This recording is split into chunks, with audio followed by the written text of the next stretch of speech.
Salut les topiens!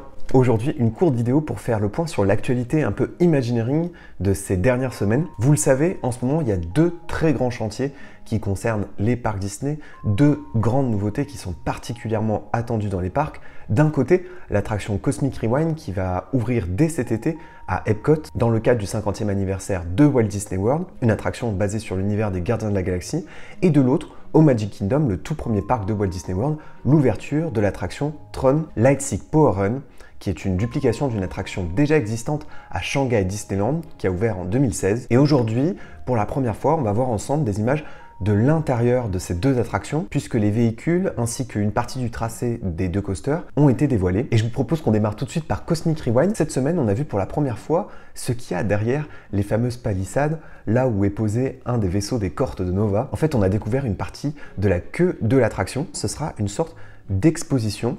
On sera en fait dans un planétarium et ce sera en réalité twisté puisque ça s'appellera le Galaxarium. Et c'est à cet endroit qu'on présentera toutes sortes de planètes, d'étoiles, toutes les merveilles de la galaxie qui relient la culture terranienne à la culture xandarienne, puisque c'est là que les visiteurs vont devoir se rendre sur Xandar. C'est amusant de voir que les réactions étaient particulièrement négatives. Pourquoi? Parce que finalement, elles pourraient ressembler à n'importe quelle file d'attente de Epcot. C'est vrai qu'elle ressemble énormément à la file d'attente de Test Track. D'ailleurs, quand j'ai vu l'image, j'ai cru que c'était la file d'attente de Test Track. J'ai pas tout de suite compris qu'il s'agissait de Cosmic Rewind. Et puis pour les fans Marvel aussi, c'est peut-être un petit peu difficile à concevoir puisque, vous le voyez, dans cette file, il n'y a aucune vraie référence à l'univers des Gardiens de la Galaxie, ni même à l'univers Marvel de manière générale. Les Avengers Campus commencent à ouvrir et c'est vrai qu'on est très loin de ce concept. Mais moi, je vais vous dire pourquoi c'est plutôt une très bonne nouvelle.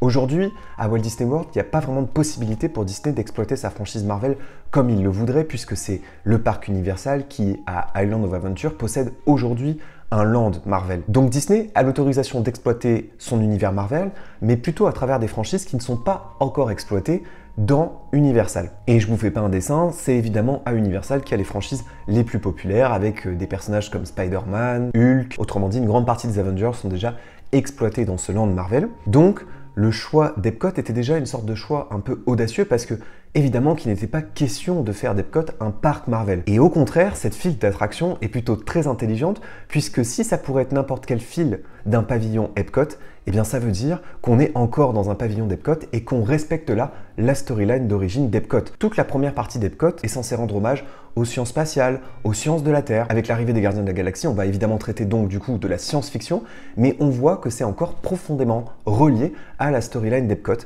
Et d'ailleurs, ils ont travaillé cette storyline dès le départ, dès les concept art, puisque en fait, Peter Quill étant lui-même un terranien, eh bien, il a visité Epcot. Et donc c'est lui qui conseille aux Xandariens d'installer un pavillon dans cette zone-là à Epcot, puisque justement Epcot c'est l'ouverture sur les mondes, c'est l'ouverture sur les autres cultures. Et donc là, Epcot joue une sorte de double jeu en voulant intégrer un personnage Marvel, mais tout en faisant bien attention de respecter sa storyline principale, ce qui fait que selon moi, cette attraction est vraiment très intéressante, et je pense que Disney a voulu contenter aussi les fans d'Epcot, et donc je trouve que ces critiques sur cette file d'attente et sur cette storyline sont vraiment dommages, puisque au contraire, on vient ici respecter l'intention de départ d'Epcot. Mais évidemment, dès qu'on se rapproche de la load station, donc c'est-à-dire là où sont lancés les coasters, évidemment que là, on est un peu plus dans la thématisation Marvel.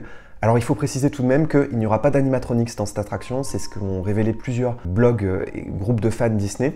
Ce sera vraiment une attraction où il y aura sans doute beaucoup d'écrans une fois à l'intérieur du coaster, mais même avant, puisque dans le planétarium, il y a aussi beaucoup d'écrans. Et donc là, par contre, dès qu'on s'approche de la load station, on voit que le coaster a une apparence qui fait quand même plus le lien avec les Gardiens de la Galaxie, puisque on voit clairement que les véhicules rendent hommage au vaisseau qui est positionné à l'extérieur de l'attraction et qui fait office d'entrée, c'est-à-dire le vaisseau des Cortes de Nova. Les Cortes de Nova, ce sont des sortes de policiers, de militaires qui protègent la civilisation xandarienne, et c'est eux qui forment une sorte de bouclier géant contre Ronan dans le premier Gardien de la Galaxie. Et on voit bien que ces véhicules rappellent le design de ce vaisseau. Et puis tout autour, c'est assez métallique, du rouge, du blanc, du bleu, pour rappeler un peu l'univers rétro-futuriste des gardiens. Il faut savoir qu'une fois à l'intérieur, ce coaster est donc l'un des coasters les plus longs en intérieur au monde.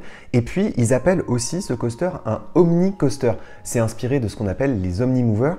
Les Omni-Movers, c'est le type de véhicule que vous retrouvez dans des attractions comme la Petite Sirène ou bien sûr Haunted Mansion, Phantom Manor, c'est-à-dire des véhicules qui vont pivoter sur eux-mêmes pour vous amener à regarder un endroit précis d'une scène ou d'une pièce, comme le ferait le mouvement d'une caméra de cinéma. Eh bien, ces coasters fonctionnent sur le même principe. Ils vont pivoter sur eux-mêmes, mais ce ne sera pas fait de manière aléatoire. Le véhicule se positionnera de façon à ce que le visiteur puisse continuer à suivre l'action. Donc, c'est la première fois que Disney fait ça de manière aussi précise et j'ai très hâte de voir ce que ça va rendre. De l'autre côté de Walt Disney World, dans le premier parc, comme je le disais tout à l'heure, c'est la construction de Tron qui avance très très vite. La façade de l'attraction est déjà pratiquement terminée à moitié. Évidemment, tout l'intérieur est quasiment finalisé. Et donc, depuis quelques jours, vous pouvez avoir la chance d'apercevoir au loin, si vous visitez le Magic Kingdom, des tests sur l'attraction et vous pouvez voir des véhicules qui circulent sur le tracé du coaster. Tron Lightstick Power Run, c'est un coaster qui se passe la plupart du temps en intérieur, mais toute la zone de lancement est en extérieur. Et le coaster, en fait, suit la façade de l'attraction. Et donc, comme vous le savez, les véhicules,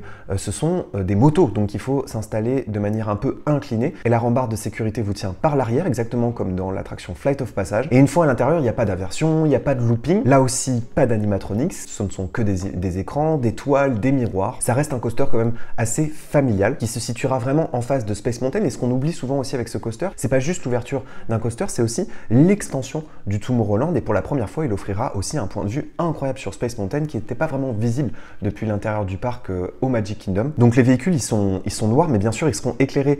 Les zones blanches là que vous voyez qui ne sont pas éclairées seront en réalité bleues, elles seront éclairées en bleu. Et donc forcément dès que Cosmic Rewind sera ouvert cet été, on va en savoir beaucoup plus sur l'attraction Tron qui à son tour dévoilera sa date de sortie et dévoilera beaucoup plus d'éléments à la fois sur sa storyline, la file de l'attraction et sur l'intérieur du coaster.